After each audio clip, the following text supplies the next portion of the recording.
you're planning ahead for retirement. You're not looking forward to your spouse dying, but it's a reality. Men generally die before women, and women are worried about how they're going to survive because you might be living on 2 Social Security checks now, and you'll only have 1 if your spouse passes away. So how much will you be able to draw as a widow?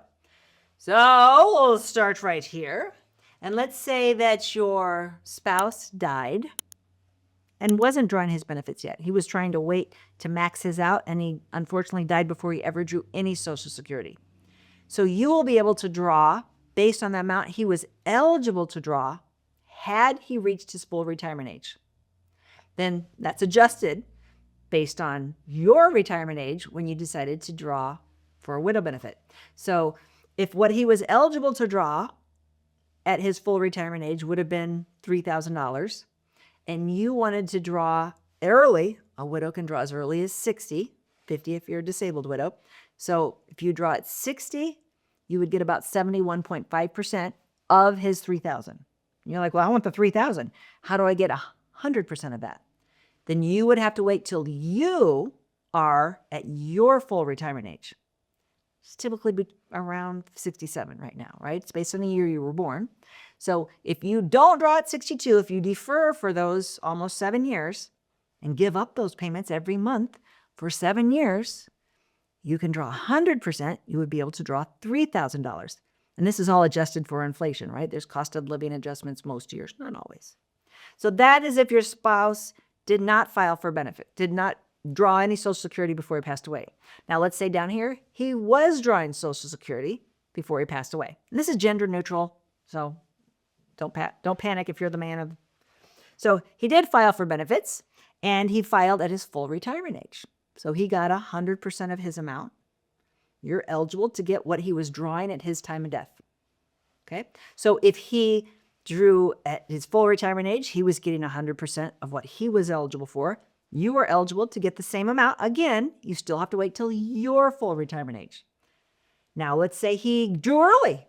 Your husband wanted to get his money at 62, wanted to get it as soon as possible. He personally was getting a reduced amount.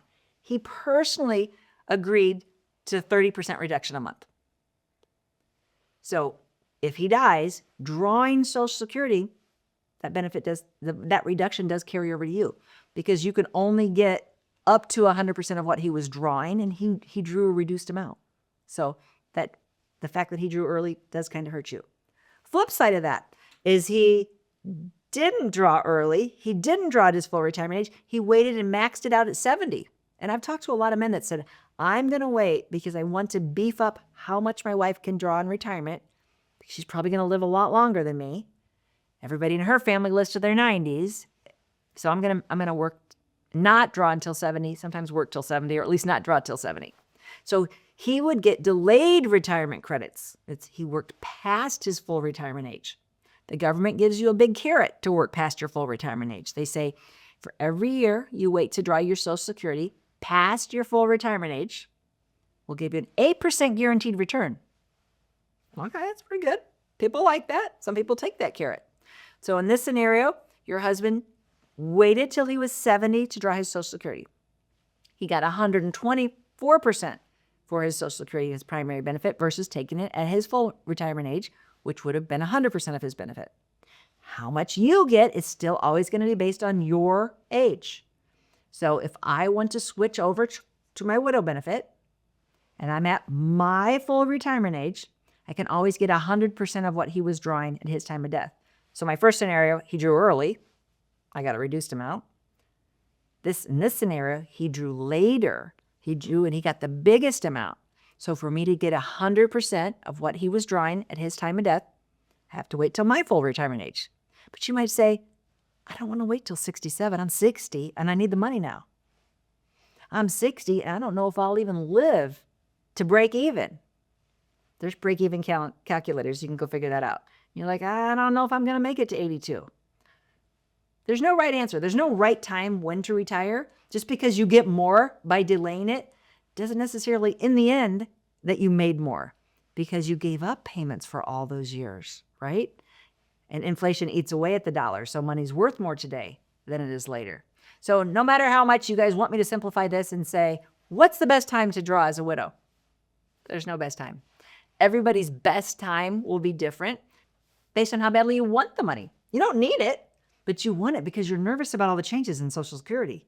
And you know that if you lock it in, you're going to avoid all the upcoming changes. So you might just take it to hedge your bets and then you invest it. Maybe you can get more than 8% a year on your returns.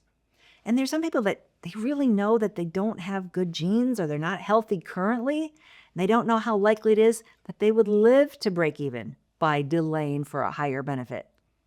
So they take their cards off the table and they file early. Now remember, if you're drawing a widow benefit, and again, it's gender neutral, you could be a widower, men and women can both draw this. If you're drawing it earlier than your full retirement age, and this is always the rule, drawing any Social Security benefit earlier than your full retirement age will result in a reduced benefit. So if you want to draw 100%, the most you could possibly draw as a widow, you have to wait till your full retirement age. And if you draw it early, you're stuck with the earned income limit. So not only will you get a reduced benefit, but you can only work a little bit. So if your widow benefit isn't enough to live on, and you're like, I'm gonna have to work part-time, make sure you keep it part-time, because if you exceed that annual earned income limit, then they reduce your benefit. The annual earned income limit this year for widows, for spouses, for anybody drawing a Social Security benefit early is $23,400. Gross annual income, net if you're self-employed. So if you don't think you can live off your widow benefit and you will need to work, your question is, can you live off your widow benefit and working part-time trying to stay under that earned income limit? If the answer is no, then you need to delay your widow benefit. The good news is the longer you delay, the more you'll get eventually, right? The longer you delay, the higher benefit you'll lock in when you finally do draw. So if you have more questions about Social Security, I'll have to refer you back to the Social Security Administration, back to the government. But if you have questions about Medicare, that's what our family's here to help you with. If you have questions about Medicare, you're getting ready to retire, and you need an appointment, just go to our website, themedicarefamily.com. Click on the yellow box, book an appointment. We're licensed in all 50 states, and our help for Medicare is free. If you like this video, you might really like this video. Check it out. And we'd appreciate if you subscribe to our channel so you never miss a great video. We put out one every week.